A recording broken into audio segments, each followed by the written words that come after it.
Every chain around her grave has a story. And one by one, they keep breaking. Locals say that no matter how many times they're replaced, something or someone keeps snapping them. Hey, my name is Brittany, and today we're diving into the legend of the Witch of Yazoo. 40 miles north of Jackson lies Yazoo City. When the city was founded in 1824, it was actually known as Hannon's Bluff, then Manchester, till finally in 1841, it would be changed to Yazoo City. The final name was inspired by the Yazoo River, which was named by French explorer Robert La Salle in 1682. He came up with this name in referral to the Yazoo tribe of Native Americans that lived near the mouth of the river. And although it has not been confirmed, it is believed that in the native language, Yazoo actually means death. By the time the witch came into town, Yazoo had seen quite a bit of trouble. The city had been damaged in the 1860s during the Battle of Yazoo in the American Civil War. The city was rebuilt and then plagued with yellow fever in 1878. And then in the 1880s, this woman would move to town, and she would bring trouble once again.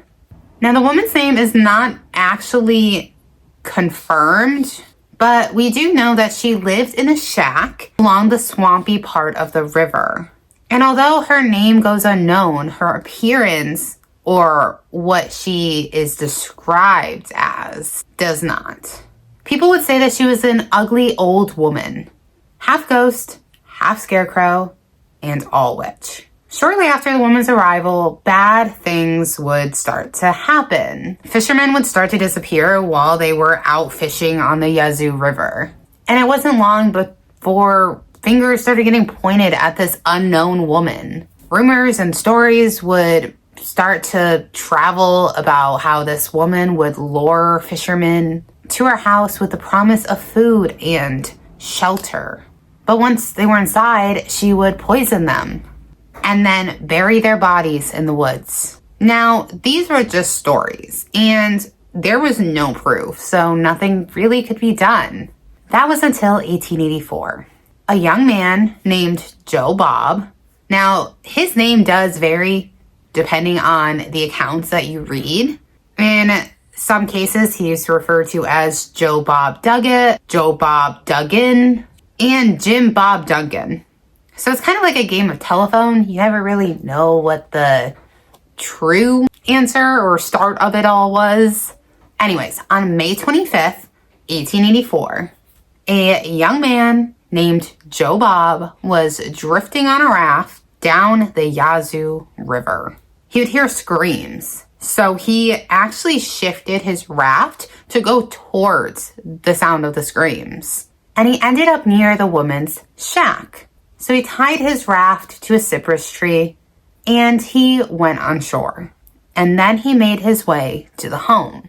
When he looked into the windows of the home, he saw an old woman wearing a dress that was covered in mud and cockleburs, which is a weed.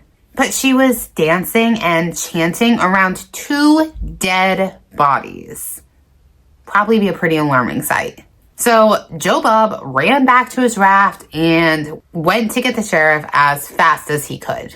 Joe Bob, the sheriff, and the deputies would go back to this woman's house. And when they got there, it was empty. And the sheriff actually started to believe that, Joe Bob didn't actually see the things or hear the things that he was claiming to see and hear.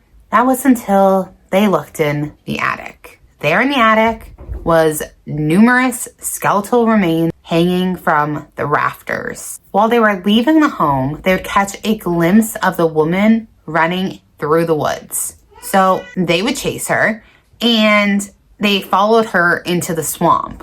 But by the time they caught up to her, she was sinking in quicksand. With her dying breath, the woman would put a curse on the town, saying that in 20 years, she would return, breaking free from her grave, and burn the town to the ground. When her body was recovered, she was buried in Glenwood Cemetery, and the grave was boarded with chains and a headstone that was carved with the initials TW. Some locals thought that the initials referred to the witch, but others thought that it was actually her name, Tandy Warren. Don't worry, we're getting to that. Time went on, and as things do, the story became a legend, all but forgotten. And then all of a sudden, 20 years had passed. The town was doing great. That was until May 25th, 1904. Now, this was a pretty average day, except there was this strange, gusty wind that didn't really make sense. No one knows what started the fire, at least for sure. Some say that the fire had started in the parlor of Pauline Wise as she was getting ready for her wedding day. Others say that a young boy was playing with matches and started the whole thing. Regardless of how it started, the flames were otherworldly and seemed to be carried on the wind. Witnesses say that the flames seemed to jump through the air as if driven by a supernatural force.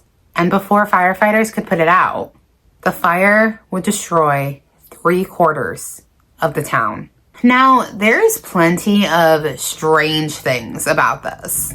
Witnesses had said they remembered the flames and they had remembered the fire, but area weather reports from May 25th, 1904 make no mention of high winds in the area. In one version of this legend, Joe Bob had went home after he was helping put out the fires all day. And when he got home, his son was playing. He was confused by his son's behavior because his son seemed really happy and the town was just engulfed in flames. So he asked his son, why he was so happy. And his son looked at him and said that he had met a nice lady outside of the general store before the fire had started. The boy said that the lady had danced with him and had saved him from the flames. He said that the lady knew Joe Bob and wanted him to deliver a message to his father. Joe Bob opened the note to see the words, "I told you so, Tandy Warren."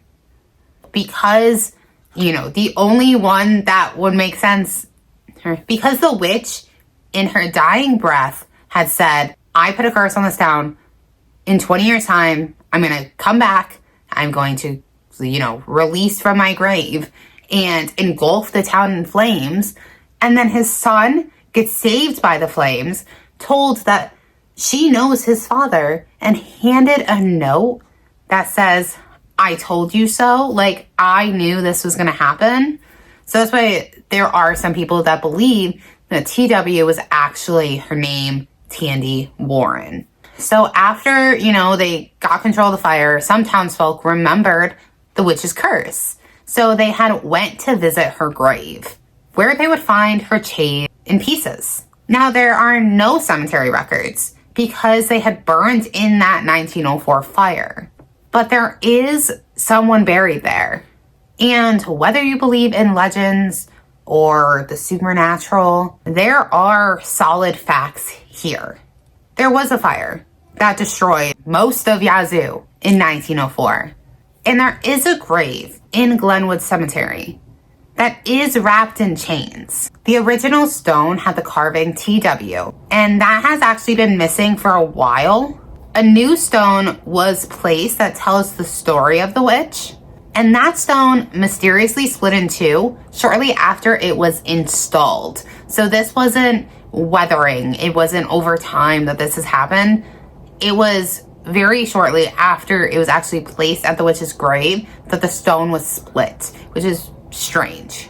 The heavy chains that surround the grave are constantly being repaired because they keep breaking. Current lore says that when all the chains are gone from the witch's grave, that she will once again return to wreak havoc and revenge on the city. To this day, the cemetery is very careful at making sure the chains are all intact, but it's very strange because shortly after they fix the chains, they're broken again.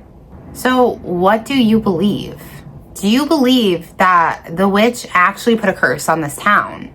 That she is truly the cause of this horrible fire that happened in 1904? And that she's actually trying to break free to seek revenge once again? Let me know in the comments down below. Don't forget to like this video and hit that subscribe button. The new year is quickly coming, so let me know what you want to see. If you want to see certain investigations, certain legends, certain mythological creatures, let me know all of that in the comments down below. I hope that you guys have an amazing rest of your day, and until my next video, love you guys. Bye.